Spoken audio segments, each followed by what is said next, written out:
দুর্নীতিমুক্ত সমাজ গড়ার অভিযান হবে। আমার কোনো রাগ নেই, যদি আমাকে বলো বিশ্বাস করবে কি জানি না, পৃথিবীতে যদি রাগ বলে কোনো শব্দ থাকতো তাহলে আমি সেটাকে বিশ্বাস করি না। আমি রাগ আমার মধ্যে নাই, যে আমাকে ব্যবসাটাকে আবার দাঁড় করাতে হবে।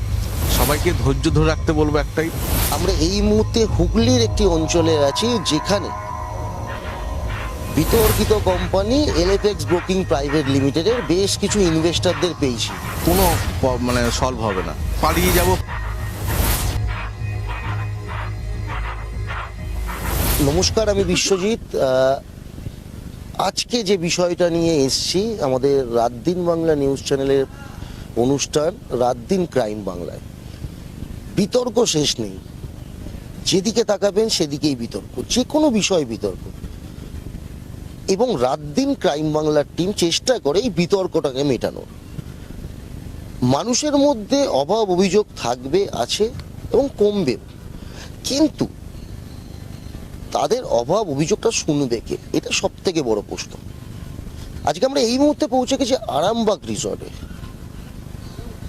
এই বিতর্কর মধ্যে যার নামটা বারবার উঠে এসছে, তিনি আর কেউ নয়, তিনি সৈয়দ জিয়াজুর রহমান, এলএফএক্স ব্রোকিং প্রাইভেট লিমিটেডের কর্ণধার।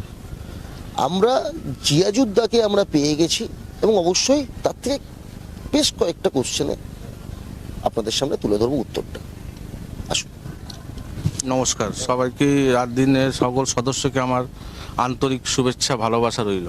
দাদা, তোমার তো একটু রাগ আমার প্রতি হবেই। আমার কোনো রাগ নেই, যদি আমাকে বলো বিশ্বাস করবে কি জানি না, পৃথিবীতে যদি রাগ বলে কোনো শব্দ থাকতো তাহলে আমি সেটাকে বিশ্বাস করি না। আমি রাগ আমার মধ্যে নাই। আমার নিয়ে লোক এমন পার ডে এমন কিছু নিয়ে লোক এমন ট্রেন্ডিং করে, এমন গালাগালি করে মোবাইলে, আমি রাগলে রেগে যাব, কিন্তু রাগি না।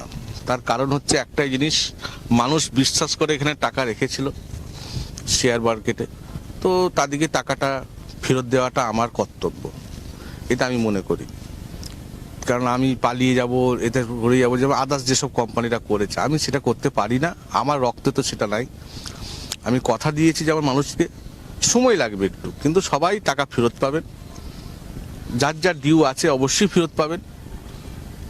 কারণ হচ্ছে একটাই জিনিস মাথায় রাখতে হবে, যে আমাকে ব্যবসাটাকে আবার দাঁড় করাতে হবে। দাদা, রাত দিন ক্রাইম বাংলা মূলত তদন্তমূলক সংবাদটা মানুষের সামনে তুলে ধরে। সেখান থেকে আপনাদের কোম্পানির বিরুদ্ধে যে অভিযোগগুলো উঠেছিল এবং সেখান থেকে 2600 কোটি টাকার কথা উঠেছিল, কিন্তু রাত দিন ক্রাইম বাংলা তদন্ত করে দেখা গেছে সেখানটাতে আপনাদের এত টাকাটা একটা ভুয়ো কথা ছড়াচ্ছে। সেখানে 350 থেকে 330 কোটি টাকা, যেখানটা এই তদন্তে এটা উঠে এসছে আপনারা অন্তত পক্ষে 60 কোটি টাকা মানুষকে দিয়ে দিয়েছেন। না, 60 কোটি নয়, 50-53 কোটি টাকা দিয়েছে এখন পর্যন্ত। এবং বাকি যে টাকা, তো এই যে টাকার অ্যামাউন্টটা, এইটা দাদা কিভাবে আপনারা দিচ্ছেন বা কিভাবে মানুষ পাবে? আস্তে আস্তে করে, যেমন আমি আমার কাছ থেকে যেখান দিন হোক অ্যাসেট বিক্রি করে হোক, যেভাবে হোক জোগাড় করছি, লোন করছি, করে মানুষকে রিটার্ন করছি।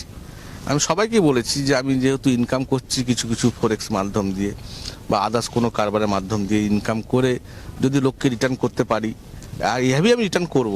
সবাইকে ধৈর্য ধরে রাখতে বলবো একটাই, যে আপনারা যদি ধৈর্য না ধরতে পারেন, কিন্তু কোনো সলভ হবে না। হয়তো আমার জেল হবে, হয়তো আমি জেলে চলে যাব। আপনার জেলে গেলে কোনো তার সমাধান আজ পর্যন্ত পাইনি, কেউ পাবেও না। আর কোর্টের মাধ্যম দিয়ে তো আপনি জানেন কি হয়। তো আমার মনে হয় সবাইকে অনুরোধ, আমার যত মেম্বাররা আছেন, যত ক্লায়েন্ট আছেন, সবাইকে অনুরোধ, আপনারা একটু ধৈর্য ধরুন। বেশি আবেগ হয়ে বা বেশি উত্তেজিত হয়ে এমন কোনো কাজ করবেন না যাতে আপনার নিজের ক্ষতি নিজেই রাখেন। আমার ক্ষতি হতে পারে যেটা, সেটা তো 100%, কিন্তু আপনার নিজস্ব ক্ষতি হবে। আমি কথা দিচ্ছি আপনাদের চ্যানেলের মাধ্যম দিয়ে, প্রত্যেকটা লোককে ধৈর্য ধরে রাখতে বলুন।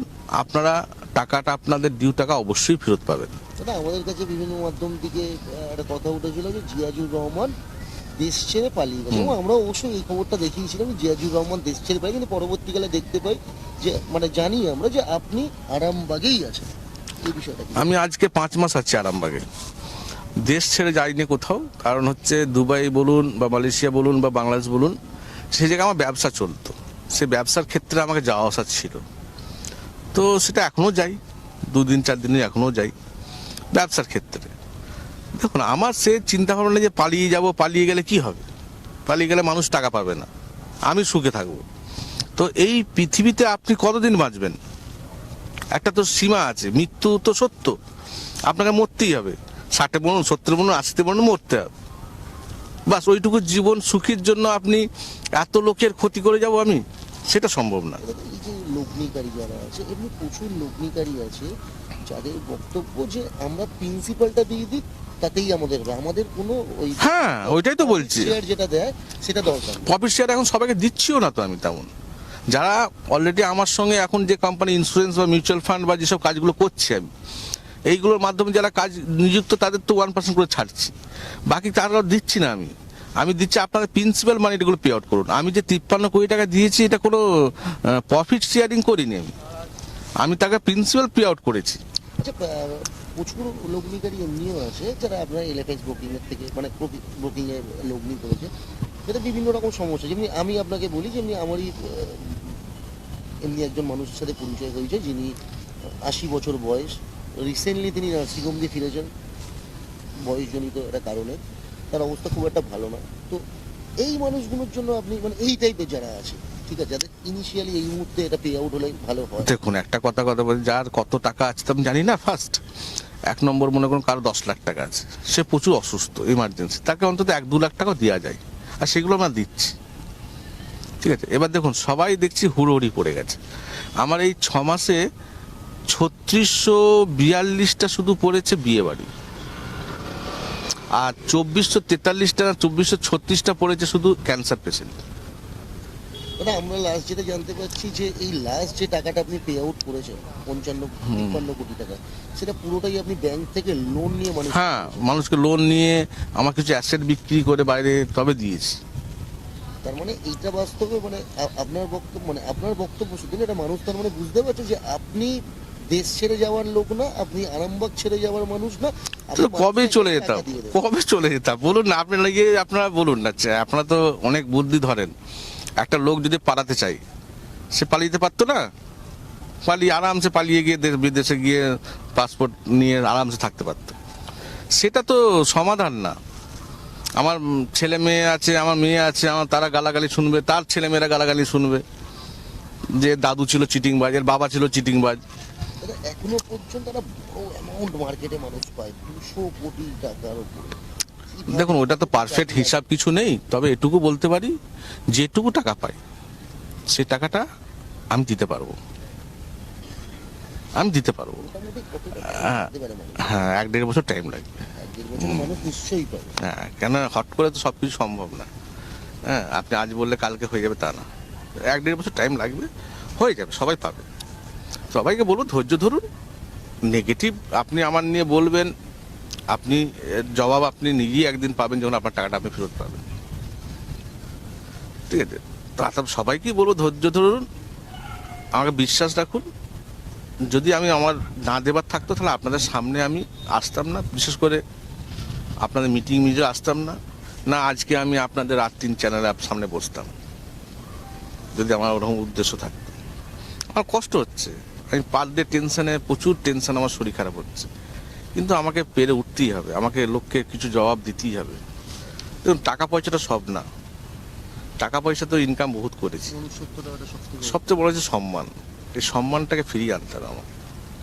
যে লোকেরা আমাকে মানুষ ভগবানের রূপে দেখতো, সে লোকগুলো আজকে আমাকে গালাগালি করছে। তো আমি তাদেরকে প্রমাণ করবো, ভাই আমি আমার জায়গায় ছিলাম, সাময়িক কিছু দিনের জন্য আমি একটু, আমার প্রবলেম চালু হয়েছিল। একেবারে আপনারা জিয়াজুর বাবুর বক্তব্য শুনলেন।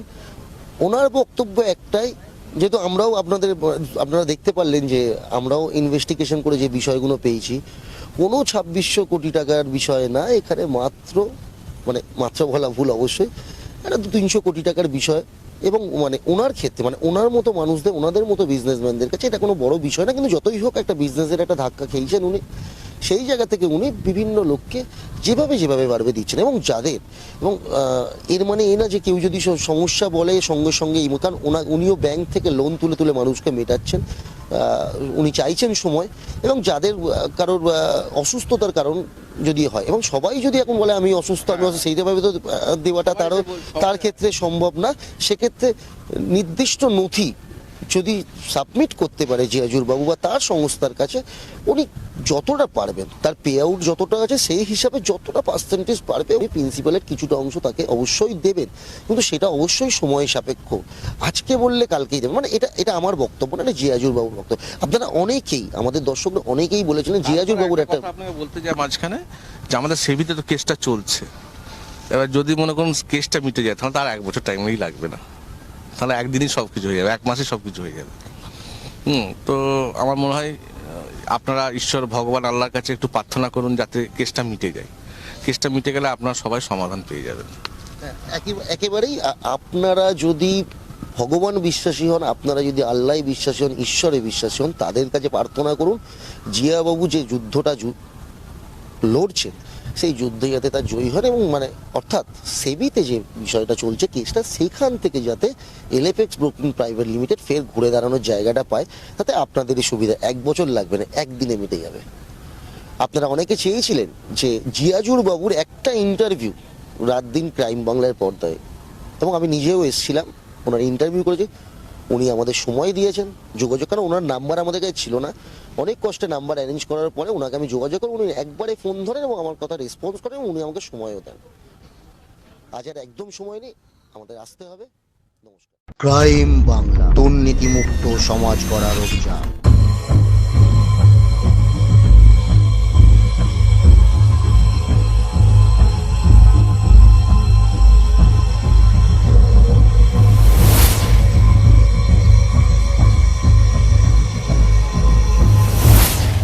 এবং রাত দিন ক্রাইম বাংলার টিম চেষ্টা করে এই বিতর্কটাকে মেটানো। মানুষের মধ্যে অভাব অভিযোগ থাকবে, আছে এবং কমবে, কিন্তু তাদের অভাব অভিযোগটা শুনবে কে, এটা সব থেকে বড় প্রশ্ন। আজকে আমরা এই মুহূর্তে পৌঁছে গেছি আরামবাগ রিসোর্ট। বিশ্বাস করবে কি জানি না, পৃথিবীতে যদি রাগ বলে কোনো শব্দ থাকতো তাহলে আমি সেটাকে বিশ্বাস করি। লোক এমন পার ডে এমন কিছু নেই, লোক এমন ট্রেন্ডিং করে, এমন গালাগালি করে মোবাইলে, আমি রাগলে রেগে যাব কিন্তু রাখি না। জিয়াজুর বাবুর বক্তব্য শুনলেন, ওনার বক্তব্য একটাই, যেহেতু আপনারা দেখতে পারলেন যে আমরাও ইনভেস্টিগেশন করে যে বিষয়গুলো পেয়েছি, একটা 200-300 কোটি টাকার বিষয়, তো তাদেরকে টাকাটা ফেরত দেওয়াটা আমার কর্তব্য, কারণ আমি পালিয়ে যাব, এটা ঘুরে যাবো, যেমন আদার্স যেসব কোম্পানিরা করেছে, আমি সেটা করতে পারি না, আমার রক্তে তো সেটা নাই। আমি কথা দিয়েছি যেমন মানুষকে, সময় লাগবে একটু, কিন্তু সবাই টাকা ফেরত পাবেন, যার যার ডিউ আছে অবশ্যই ফেরত পাবেন। কারণ হচ্ছে একটাই জিনিস মাথায় রাখতে হবে, যে আমাকে ব্যবসাটাকে আবার দাঁড় করা। ক্রাইম বাংলা, দুর্নীতিমুক্ত সমাজ গড়ার অভিযান।